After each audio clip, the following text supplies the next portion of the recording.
She was ordered to stay silent. But she used the forbidden frequency to save 400 men. Absolute silence. Do not transmit anything. That is an order. Her commanding officer had said it while looking straight into her eyes. His voice was hard, clear, unquestionable.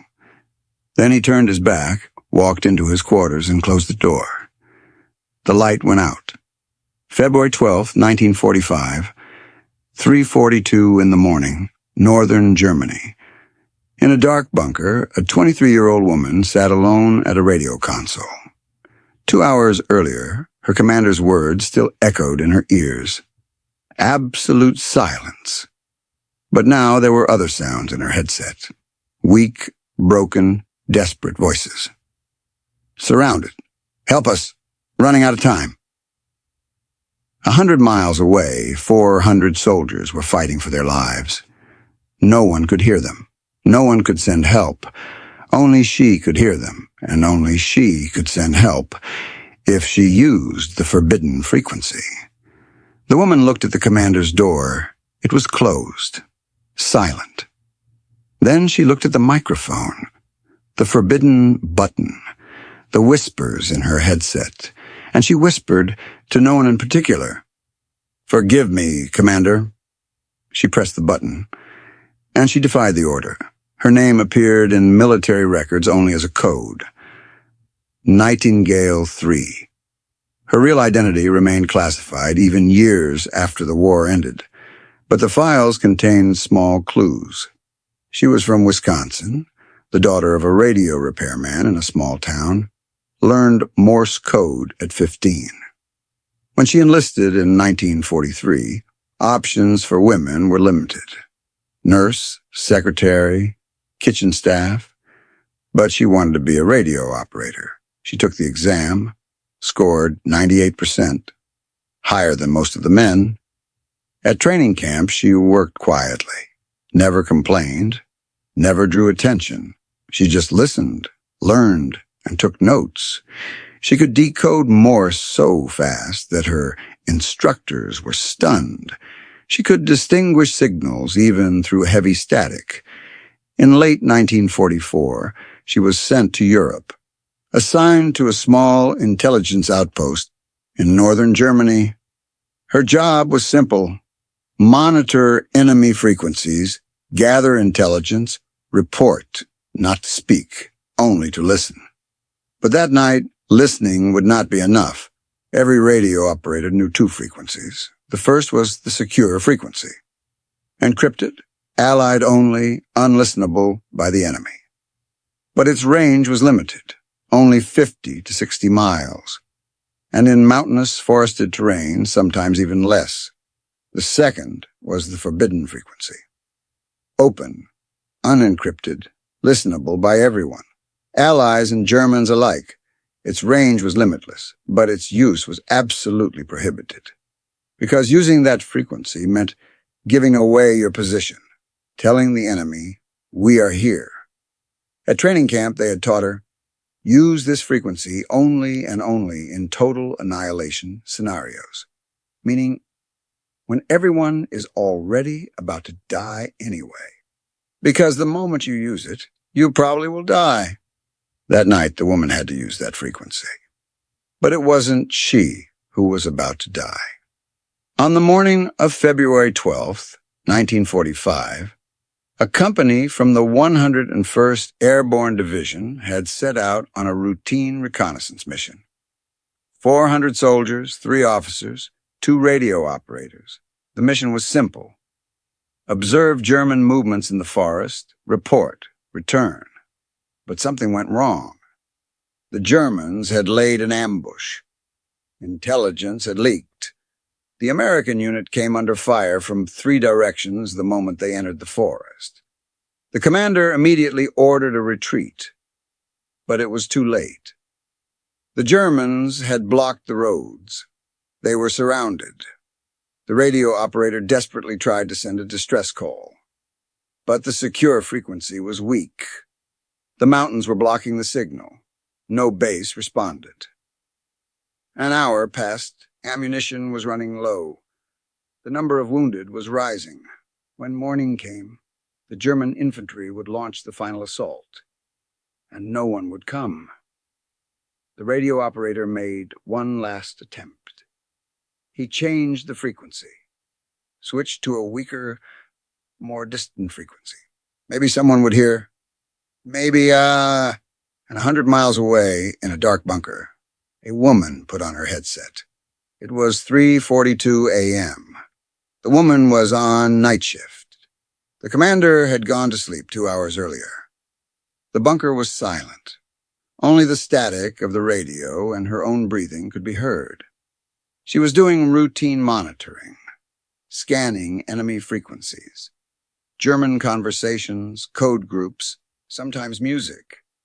She noted everything. Then she heard something, very faint, almost like static. But was that English? She adjusted the frequency, pressed her ear to the headset, held her breath. Help. Surrounded. No one. Coming. Her heart raced. This wasn't the secure frequency. American units wouldn't use this frequency. But the voice was clearly American, panicked, desperate, dying. The woman immediately thought about waking the commander, but she hesitated. Because if the commander came, he wouldn't say, "Go ahead." He'd say, "Continue monitoring." He'd say, "Do not interfere." But the voice was so weak that it was too late even to monitor. The woman had to make a decision, and she had to make it fast. On the radio console, there were 2 buttons. Left button, secure frequency. Encrypted, legal, but weak. Right button, forbidden frequency. Open, powerful, dangerous. The woman looked at the right button. There was a red band on it. On the band, in capital letters, it read, "Emergency only." Was this an emergency? 100 miles away, 400 men were dying. Yes, it was an emergency. But if she used that frequency, not just the Allies would hear it. The Germans would too. She'd reveal her own base's location. Maybe German bombardment would come. Maybe everyone would die. But if she didn't use it, 400 men would definitely die. The woman looked at the commander's door, still closed, still silent. Then she looked at the microphone, moved her hand to the forbidden button, paused for 1 second, and pressed. Static exploded. The frequency opened. The woman could feel the microphone was live. She could feel the electrical charge in the air. If she spoke now, everyone would hear. She took a deep breath, gathered her voice, and spoke. "Mayday, mayday, mayday. This is Nightingale 3. American forces are surrounded. Coordinates?" She remembered the weak voice in the headset. They had given their position. The woman repeated it all. Clear, slow, flawless. 400 soldiers, under heavy fire. Urgent assistance required, I repeat. She repeated the message 3 times, then waited. Nothing but static. No response was coming. Maybe no one had heard. Maybe... Then a voice came. Strong, clear, authoritative. "Nightingale 3, this is Overlord Command. We received your message. Air support en route.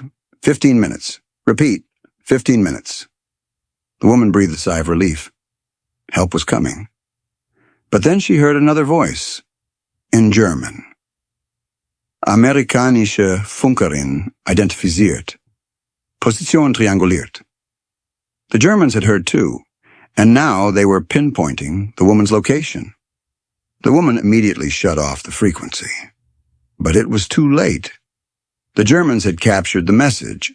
Triangulation had begun. Maybe in 20 minutes, and maybe 30, German artillery would target this bunker. The commander's door burst open. The man came running. "What did you do?" he shouted. The woman answered quietly. 400 soldiers were surrounded. I sent help. Which frequency did you use? Both. The commander looked at the forbidden button. His face went pale. Did the Germans hear? Yes. Silence. The commander looked out the window. Nothing yet. But soon there would be. We're evacuating, he said. Now. You have 5 minutes. The woman nodded, but she couldn't help asking one thing. Will they make it? The commander looked at her. Then, perhaps for the first time in his life, he smiled. Yes. Air support is on the way. You saved them? The woman breathed a sigh of relief. Then she shut down the radio console, gathered her notes, and prepared for evacuation. The bunker was evacuated 18 minutes later. 30 minutes later, German artillery opened fire. But no one was inside. 100 miles away, 400 soldiers were rescued. Air support arrived. The Germans retreated. Only 12 soldiers were lost. The rest returned safely. The woman radio operator never received a medal. Officially, that transmission never happened, because the use of the forbidden frequency could not be reported. But all 388 soldiers saved that night knew. Someone had broken the rules for them. The war ended. The woman returned to Wisconsin, opened a radio repair shop in her small town, got married, had 2 children, never spoke about it. But in her living room, above the fireplace, there was an old photograph, a radio console, a headset, and a handwritten note below. Sometimes the right decision is to disobey the order